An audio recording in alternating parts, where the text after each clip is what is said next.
ओम शांति। 30/3/26 की मुरली है। बाबा कहते हैं, शिव बाबा के इस रचे हुए रुद्र यज्ञ की तुम्हें बहुत बहुत संभाल करनी है। यह है बेहद का यज्ञ स्वराज्य पाने के लिए। इस यज्ञ की हमें संभाल करनी है, इससे हमें बेहद का स्वराज्य मिलता है।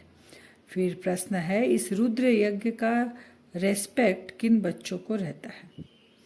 जो इसकी विशेषताओं को जानते हैं। तुम्हें पता है कि इस रुद्र यज्ञ से हम कोड़ी से हीरे जैसा बनते हैं।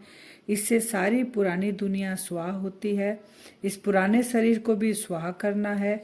कोई भी ऐसा बेकायदे कर्म न हो जिससे यज्ञ में विघ्न पड़े। जब ऐसा ध्यान रहे तभी रेस्पेक्ट रह सकती है। रेस्पेक्ट सबसे पहले तो यज्ञ को रचने वाला कौन है वो याद रहे, फिर हम कहाँ जाने वाले हैं वो याद रहे, तो इस यज्ञ में रेस्पेक्ट अपने आप रहेगी। गीत है, माता ओ माता तू है जग की भाग्य विधाता। तो जिन्होंने यह गीत बनाया है वह बेचारे माता को जानते ही नहीं है।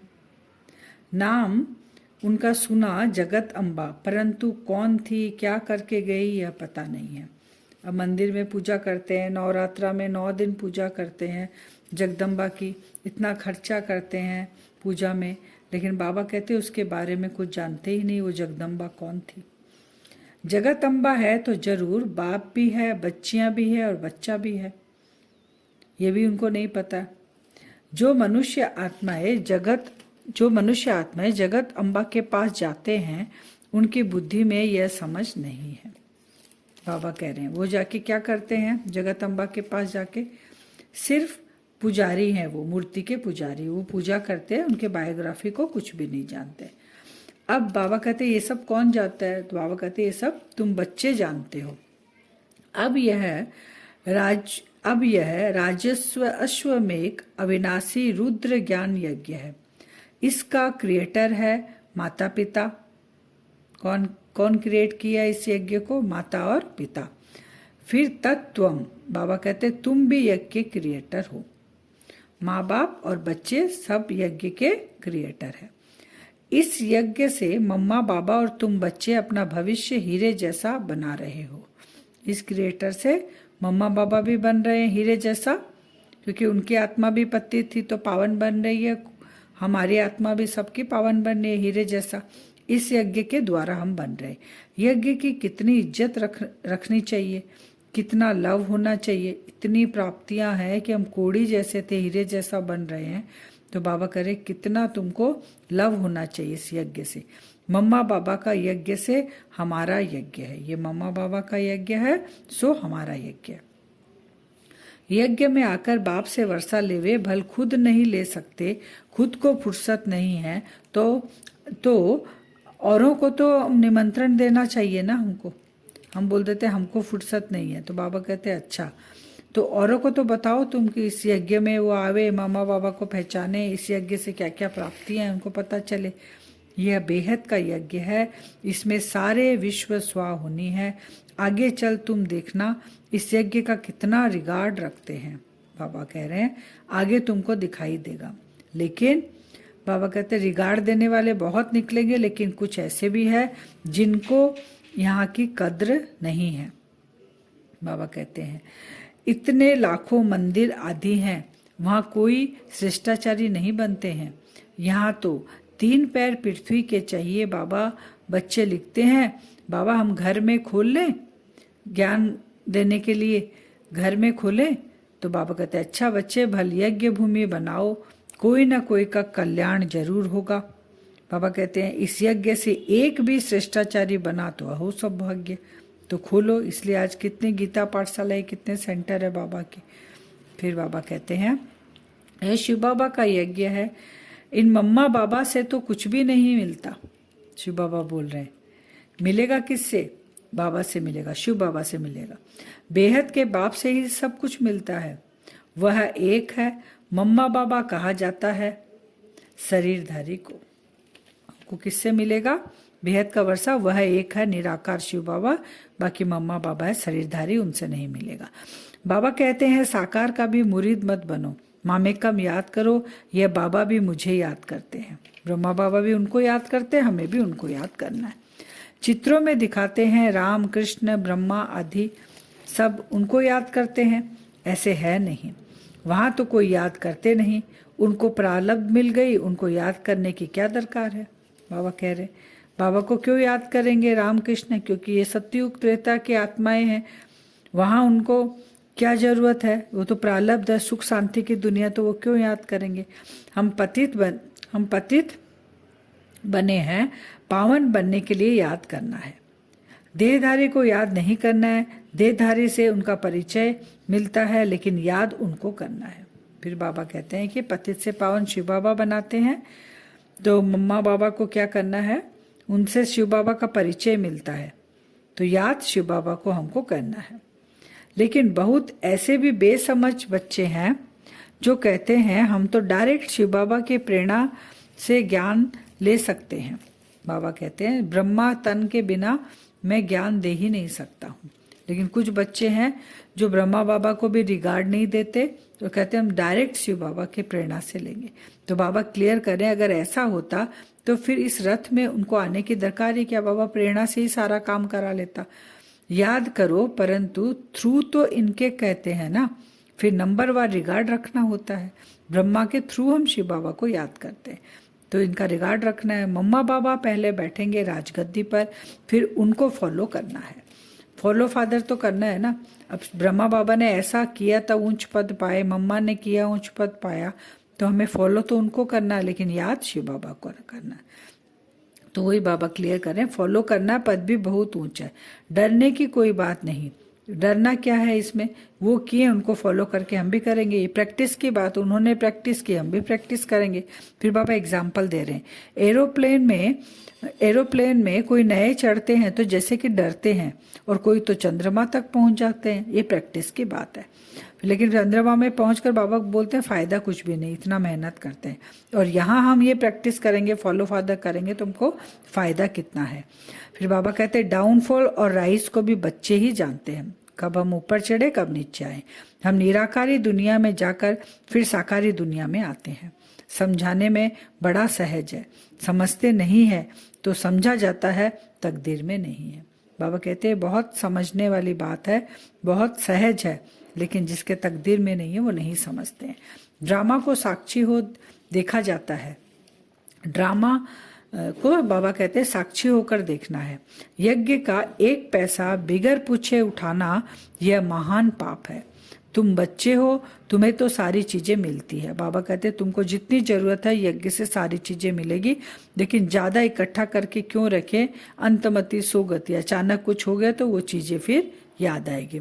तो ऐसा गलत नहीं करना है, यज्ञ में पूछ कर ही सब कुछ लेना है। अचानक, फिर बाबा कहते हैं अचानक कोई भी मरे उस समय, तो हो सकता है वह कीचड़ पट्टी सब सामने आएगी उसके, जो गलत उसने यज्ञ में किया है। लेकिन दिल साफ होगी तो अंत घड़ी कुछ भी सामने नहीं आएगी। कई बच्चे हैं पवित्र नहीं रहते, फिर भी पैसा यज्ञ में लगाते हैं, तो ऊंच पद तो पा लेंगे प्रजा में।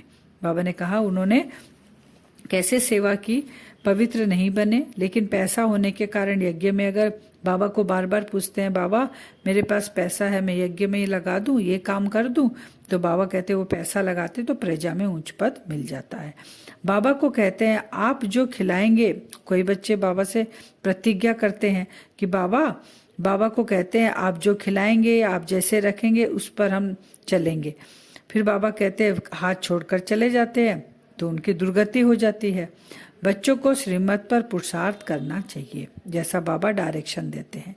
आगे चल इस यज्ञ का प्रभाव बहुत निकलेगा, तूफान तो बहुत आएंगे। कहते हैं सच के नाव हिले डुले लेकिन डूबे नहीं। तो बाबा कहते हैं हम किसकी नाव में बैठ गए, शिव बाबा की नाव में। जो सच्चाई से सफाई से काम करेगा, बाबा कहते हैं दिल साफ होगा तो उसको लास्ट में कुछ भी सामने नहीं आएगा, एकदम आत्मा यहाँ से बाबा के साथ घर चली जाएगी, और वो नाव में बैठ गई। अगर सच्चाई है तो हिलेगी डुलेगी और डूबेंगे नहीं। बाबा कहते हैं क्षीर सागर तरफ जाना है तो विषय सागर तरफ दिल नहीं रहनी चाहिए। अब हम किस तरफ जा रहे हैं? हमारा एम ऑब्जेक्ट क्या है? क्षीर सागर तरफ। देह अभिमान जब मिटे तब योग में रह सकते हैं, फिर कर्मातीत अवस्था हो। कर्मातीत अवस्था का मेन बाबा ने बताया तरीका, देह भान छोड़ना, देह का जो भान है, अभिमान इतना है हमको। फिर बाबा कहते हैं हथ काट दे दिल यार दे, ऐसी बहुत मुश्किल किसको याद रहता है, चलन से ही पता पड़ जाता है। गरीबों की पाई पाई यज्ञ में आती है, जिससे वे पदमपति बनते हैं। बाबा गरीब निवाज है, तुम बच्चों के लिए ही आया है। बाबा ने कह दिया हथ काट दे दिल यार दे, और गरीब के लिए बाबा आया। लेकिन बाबा कहते हैं ऐसा भी नहीं कि गरीब के लिए आया हूँ तो सारे गरीब यहाँ आके बैठ जाएंगे तो माथा ही खराब कर देंगे। लेकिन बाबा कैसे, ऐसा नहीं है, सब आ भी नहीं सकते, उनको देखना है और यज्ञ में रिगार्ड रखना है, श्रीमत पर चलना है, तो सब आ भी नहीं सकते। यज्ञ का पैसा की संभाल करनी है, ये उनके लिए जो कोड़ी से हीरे जैसा बनते हैं। यज्ञ का पैसा, एक एक पैसा, क्योंकि यहाँ से कोड़ी से हीरा बनते तो कितना वैल्यूबल है यज्ञ का एक एक पैसा। फिर बाबा कहते हैं गांव में जाकर प्रदर्शनी लगाओ, खर्चा तो कुछ भी नहीं। लक्ष्मी नारायण ने राजाई पाई, क्या खर्चा किया? कुछ भी नहीं। विश्व की बादशाही पाने के लिए खर्चा तो कुछ भी नहीं किया, बस अल्फ को याद करो और बे बादशाही है ही। जितना अल्फ को याद करेंगे बे बादशाही सामने ही है। जितना हो सके सच्चे दिल से सच्चे साहिब को राजी करो तो सचखंड के मालिक बनेंगे। झूठ यहाँ चल नहीं सकता। याद करना है, ऐसे नहीं कि हम तो बच्चे हैं ही, याद करने में बड़ी मेहनत है। ये खुद को ही घाटा पहुंचाना है कि हम बच्चे हैं अपने आप, लेकिन यहाँ पुरुषार्थ करना है, याद करना है। जो ज्ञान योग धारणा सेवा चारों सब्जेक्ट में पास भी दौड़ना रोना है। कई बच्चे अपने को मियाँ मिट्ठू समझते हैं, परंतु बहुत मेहनत, कई बच्चे अपने को मियाँ मिट्ठू समझते हैं, लेकिन बाबा कहते हैं कि बहुत मेहनत है, माया बहुत विघ्न डालती है, इसलिए अपने को मियाँ मिट्ठू नहीं समझना है। आज का वरदान है, तीनों कालों को सामने रख, हर कार्य में सफल होने वाले सदा विजयी भव।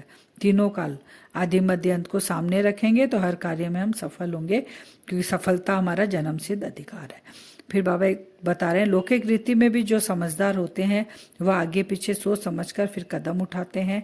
ऐसे यहाँ भी आप बच्चे जब कोई कार्य करते हो तो पहले तीनों कालों को सामने रख फिर करो। स्लोगन है, हद के किनारों को छोड़ एक बाप को सहारा बना लो तो पार हो जाएंगे। हद का किसी की भी याद नहीं आए, केवल एक सहारा मेरा बाबा है तो हम पार हो जाएंगे यहाँ से। फिर अव्यक्त इशारे, निश्चय के फाउंडेशन को मजबूत कर सदा निर्भय और निश्चिंत रहो। कई बच्चे समझते हैं मैं स्वयं को जानता हूँ कि मैं ठीक हूँ, दूसरे नहीं जानते, वह दूसरे नहीं पहचानते। ये क्या हुआ? वही मियाँ मिट्ठू जो बाबा ने कहा वर्ड वही है कि मैं ठीक हूँ, मैं ठीक चल रहा हूँ, ऐसा सब अपने आप को बोलते हैं। आखिर पहचान ही लेंगे, वह आगे चलकर देखना क्या होता है। दूसरों को चैलेंज करते हैं कि मेरे को सब पहचाने लेंगे।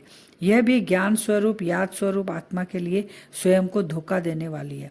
आत्मा ज्ञान स्वरूप भी है, याद स्वरूप भी है, लेकिन स्वयं को धोखा दे रही है यहाँ पे कि हाँ आगे मुझे देख लेंगे, मैं चल। ये किसकी नींद में वो सोए? बाबा कहते हैं अलबेलेपन की मीठी निद्रा में है। तो ऐसे बच्चे का फाउंडेशन कैसा होता है? निर्भय और निश्चिंत नहीं रह सकता, उनका निश्चय नहीं है उनको, तो उनका फाउंडेशन मजबूत नहीं हो सकता है। अब हम वरदान पे योग करेंगे 1 या 2 मिनट। अपने आप को देखें, भ्रकुटी सिंहासन पे मैं आत्मा। जब भी कोई कार्य करते हैं अपने आप को तीनों कालों में देखें। आदि में देवता स्वरूप, मध्य में पूज्य स्वरूप, वर्तमान में पूज्य स्वरूप, मध्य में पूज्य स्वरूप, अंत में अभी हम ब्राह्मण स्वरूप में हैं, ब्राह्मण से फरिश्ता बनेंगे। तीनों काल हुआ, आदि मध्य अंत। देवता स्वरूप में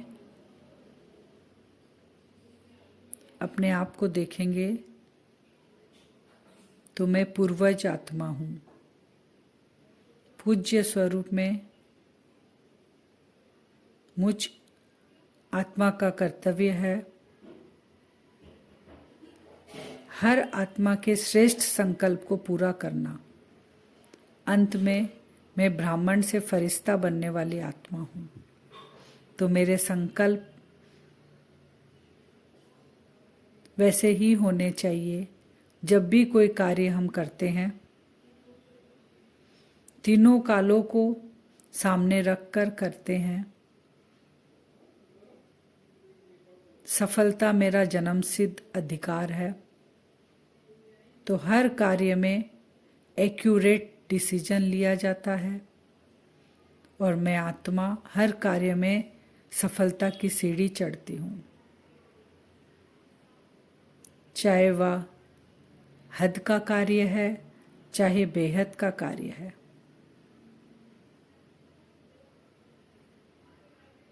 मैं अपने देवताई स्वरूप, पूज्य स्वरूप, ब्राह्मण सो फरिश्ता स्वरूप को सामने रखकर हर कार्य करती हूँ।